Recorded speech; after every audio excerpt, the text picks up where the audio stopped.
ఘనుడువైన దేవ పరిశుద్ధుడా, దయగలిగిన తండ్రి, మీరు మాకు ఇచ్చి ఉన్న ఈ సందర్భానికై మీకు వందనాలు ప్రభువా. మీ వాక్య ధ్యానం కొరకై వచ్చి ఉన్న ప్రతి బిడ్డను కనికరించండి. వారందరూ మీకు దగ్గరగా జీవించుటకు సహాయమును దయచేయమని రక్షకుడైన యేసు పరిశుద్ధ నామమున బ్రతిమాలి అడుగుచున్నాము తండ్రి, ఆమేన్. పరిశుద్ధ లేఖనముల్లో మనము ఆలోచించినటువంటి ఒక సందర్భాన్ని మనం గమనించినప్పుడు భక్తునితో దేవుని యొక్క దర్శనాన్ని మనం ఆలోచిస్తూ ఉన్నాం. ఒక భక్తుడు దేవుని యందు భయభక్తులు కలిగి జీవించేటువంటి అతని జీవితాన్ని ఆలోచించినప్పుడు అపోస్తులుల కార్యము 16వ అధ్యాయములో చదువుతూ ఉన్నటువంటి సందర్భాన్ని మనం చదువుకున్నామే. అపోస్తుల కార్యము 10వ అధ్యాయము 1వ వచనమే. ఇటలీ పటాలమనబడిన పటాలములో శతాధిపతి అయిన కొర్నేలి అను భక్తిపరుడొకడు కైసరులో ఉండెను.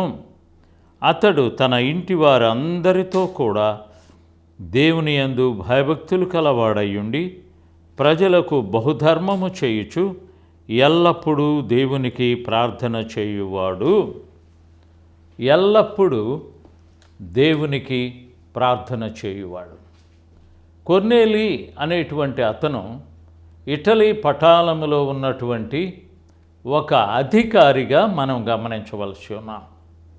అధికారితో దేవుడు ఏమని సెలవిచ్చి ఉన్నాడయ్యా అంటే, నీవు యొప్పేకు మనుషులను పంపి ఆ తర్వాత అతనికి అంతకుముందు దేవుడు చెప్పినటువంటి మాటలు, దేవుని దూత 3వ వచనములో పగలు ఇంచుమించు 3 గంటల వేళ దేవుని దూత అతని యొద్దకు వచ్చి కొర్నేలి అని పిలుచుట దర్శనమందు తేటగా అతనికి కనబడెను. కొర్నేలి అని పిలువున్నటువంటి పిలుపు అతని హృదయాన్ని తాకి ఉన్నదండి. అప్పుడు ఆ అతడు దూత వైపు తేరి చూచి భయపడి, ప్రభువా ఏమని అడిగాను. అందుకు దూత, నీ ప్రార్థనలు నీ ధర్మకార్యములు దేవుని సన్నిధిని జ్ఞాపకార్థముగా చేరినవి. అప్పుడు నీవు యొప్పేకు మనుషులను పంపి పేతురు అను మారుపేరు గల సీమోనును పిలిపించుము. అతడు సముద్రపు దరినున్న సీమోనును ఒక చర్మకారుని ఇంట దిగియున్నాడని అతనికి చెప్పాను. కొర్నేలి అనగానే అతను ఒక మిలిటరీ ఆఫీసర్ అండి.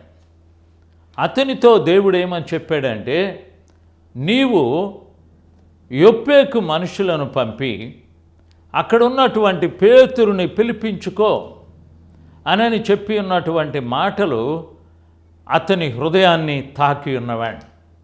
ఆ సమయంలో అతను చేసి ఉన్నటువంటి పని ఏంటంటే, అతని దగ్గర పనివారిలో నమ్మకమైనటువంటి ఒక అతన్ని అక్కడికి పంపించి ఉన్నాడు. ఆ సమయంలో అతను ఒక్కడు కాకుండా అతనితో పాటు 2 మనుషులను కూడా జత చేసి అక్కడికి పంపించి ఉన్నాడు. అప్పుడు అతని యొక్క ఆలోచన బట్టి దేవుడు సెలవిచ్చి ఉన్న సందర్భాన్ని మనం ఆలోచించినప్పుడు అతనిలో బయలుదేరినటువంటి దైవికమైనటువంటి మనస్సు చేత దేవుడు ప్రేరేపించి పేతురుని పిలిపించుకొని అతను చెప్పేటువంటి మాటలు విను అని చెప్పి ఉన్న దేవుని దూత యొక్క స్వరాన్ని కొర్నేలు చాలా విలువగా నమ్మకంగా ఆ ఆజ్ఞను నెరవేర్చడానికి ఇష్టపడి ఉన్నాడు. ఎందువలనంటే అతనిలో బయలుదేరినటువంటి ఆధ్యాత్మికమైన కోరికను దేవుడు చూచి ఉన్నాడు.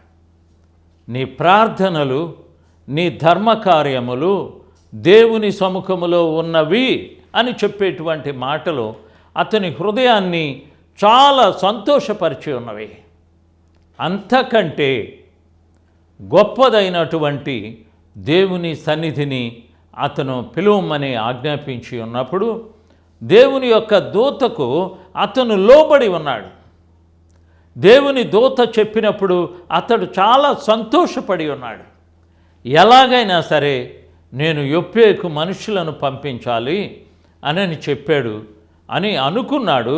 అనుకోవడమే తడవుగా అతని యొక్క పనివారిలో ఆ విషయాన్ని మనము ఆలోచించి ఉన్నప్పుడు తన ఇంటి పనివారిలో ఇద్దరిని తన యొద్ద ఎల్లప్పుడూ కనిపెట్టుకుని ఉండు వారిలో భక్తిపరుడు ఒక సైనికుని పిలిచి వారికి ఈ సంగతులన్నీ వివరించి వారిని యొప్పేకు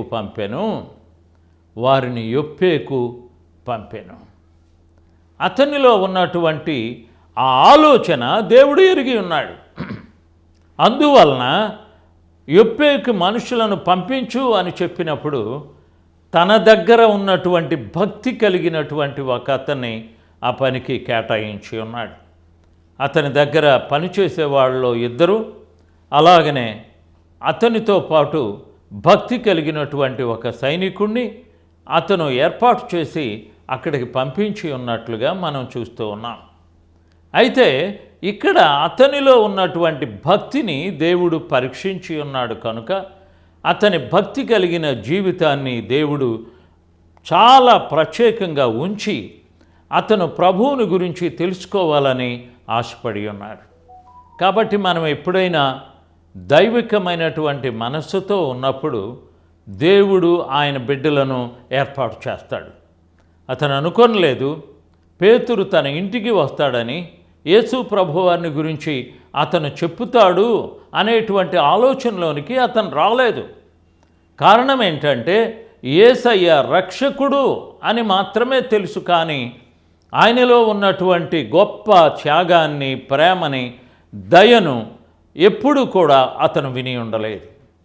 అందువలనే పేతురుని పిలిపించుకొని అతను చెప్పినటువంటి మాటలు విను అని చెప్పినప్పుడు అతను చాలా సంతోషముతో ఆ మాటలు అంగీకరించాడు.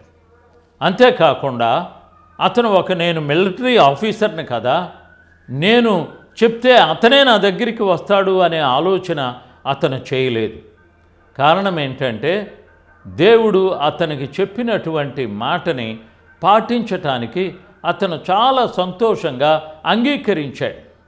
అంతేకాకుండా అంగీకరించిన వెంటనే అతను ఎంపిక చేసుకున్నటువంటి పనివారు కూడా అతని దగ్గర భక్తి కలిగినటువంటి ఒక అతన్ని ఏర్పాటు చేసుకొని ఉన్నాడు. ఆ పని కొరకు తన దగ్గర ఉన్న పనివారిలో ఇద్దరిని పంపించటమే కాకుండా భక్తి కలిగినటువంటి అతనిని ఆ పనికి కేటాయించినట్లుగా కూడా మనం చూస్తూ ఉన్నాం.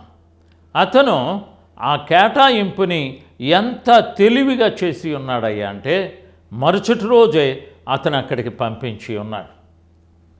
అయితే దేవుని యొక్క దర్శనములో భక్తుడైనటువంటి పేతురు చూస్తూ ఉన్నాడు.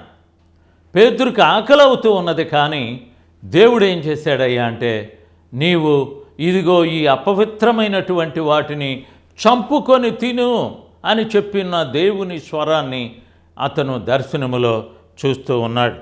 ఆ విషయాల్ని మనం ఆలోచించి ఉన్నప్పుడు మనం ఒక్కసారి 10వ అధ్యాయము 10వ వచనంలో గమనించుదామండి. అతడు మిక్కిలి ఆకలిగొని భోజనము చేయగోరెను, ఇంటివారు సిద్ధము చేయుచూ ఉండగా అతడు పరవశుడై ఆకాశము తెరువబడుటయు 4 చెంగులు పట్టి దింపబడిన పెద్ద దుప్పటి వంటి ఒక విధమైన పాత్ర భూమి మీదకి దిగివచ్చుట చూచెను.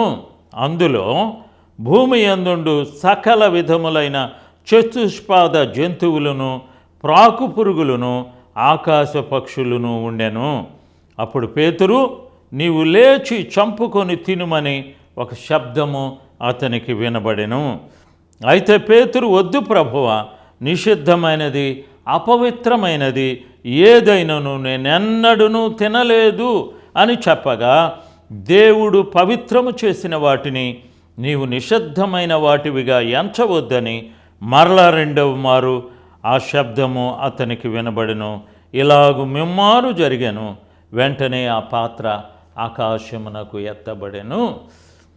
ఈ సందర్భాన్ని మనం ఆలోచించినప్పుడు మనం ఒక్కసారి మనము కూడా అదే పరిస్థితుల్లో ఉన్నప్పుడు దేవుడు మనతో మాట్లాడేటువంటి విషయాల్ని మనం గమనించి ఉన్నామా? దేవుడు మాట్లాడుతూ ఉన్నాడు. దేవుడు మాట్లాడుతూ ఉన్నటువంటి సమయంలో భక్తుడైనటువంటి కొర్నేలి దగ్గరకు వెళ్ళడానికి దేవుడు పేతురుని తయారు చేస్తూ ఉన్నాడు అనే విషయాన్ని పేతురు గ్రహించలేకపోయాడు.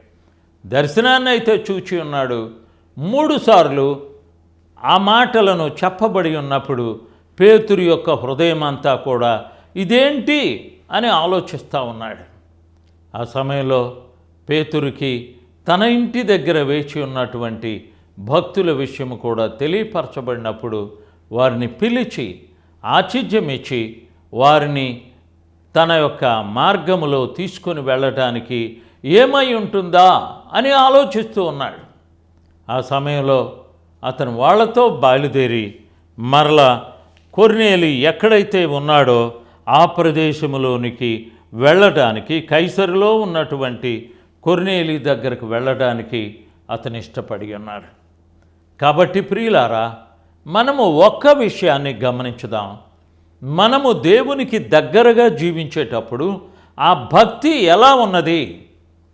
ఇక్కడైతే కొర్నేలి భక్తిని దేవుడు గమనించేటప్పుడు ఏమని చెప్పుచూ ఉన్నాడంటే, నీ ప్రార్థనలు, నీ ధర్మకార్యములు దేవుని సముఖమందు చేరి ఉన్నవి. ఆ మాటలలో ఉన్నటువంటి అర్థాన్ని ఒక్కసారి ఆలోచించుకున్నాం. ఏ మతమైనా, ఏ కులమైనా, ఏ దేశమైనా కూడా దేవుడు వాటిని గమనించడం లేదు.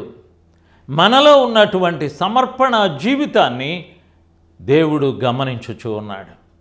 కొర్నేలి అని దేవుని దూత పిలిచినప్పుడు అంత మిలిటరీ అధికారి కూడా అతను భయపడిపోయి ఉన్నాడు. కారణం ఏంటంటే అతనికి దేవుని మీద ఉన్న ప్రేమ అలాంటిదని.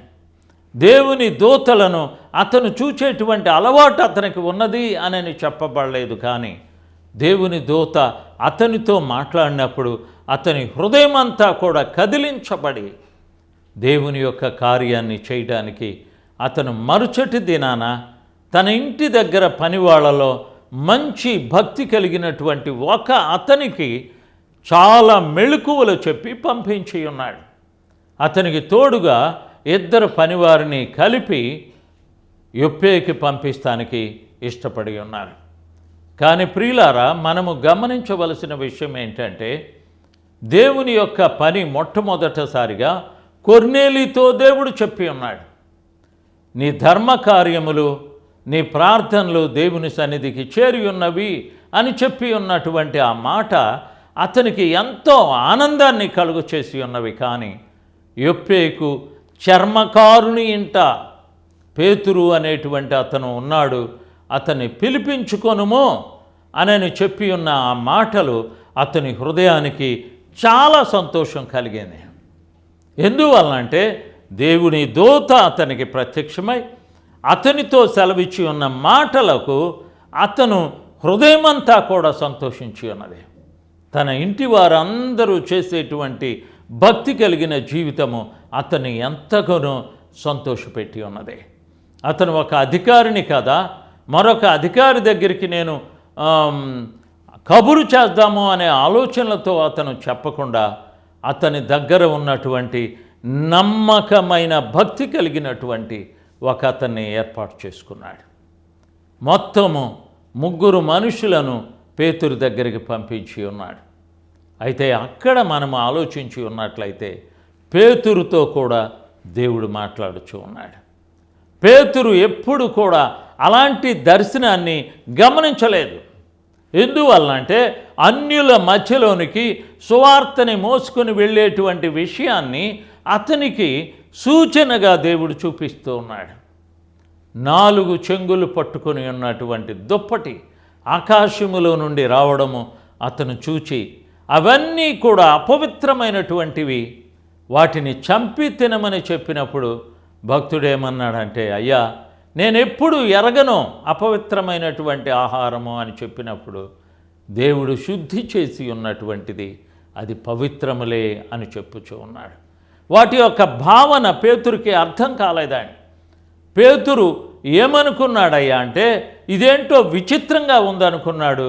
అతను దీని విషయమై ఆలోచించుచు ఆకలి వేసేటువంటి సమయంలో పేతురు ఉన్నప్పుడు, నీకోసరమై మనుషులు ఎదురు చూస్తూ ఉన్నారు అని చెప్పినటువంటి ఆత్మస్వరాన్ని అతను విని ఉన్నాడు.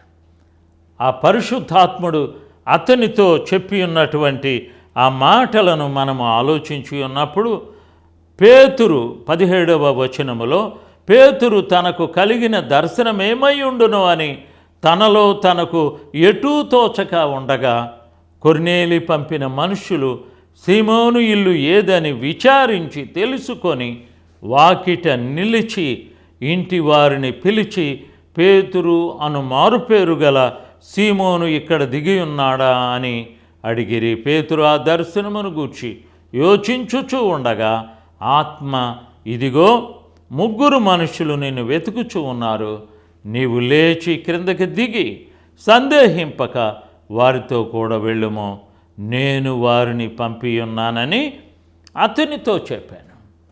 నేను వారిని పంపియున్నాను.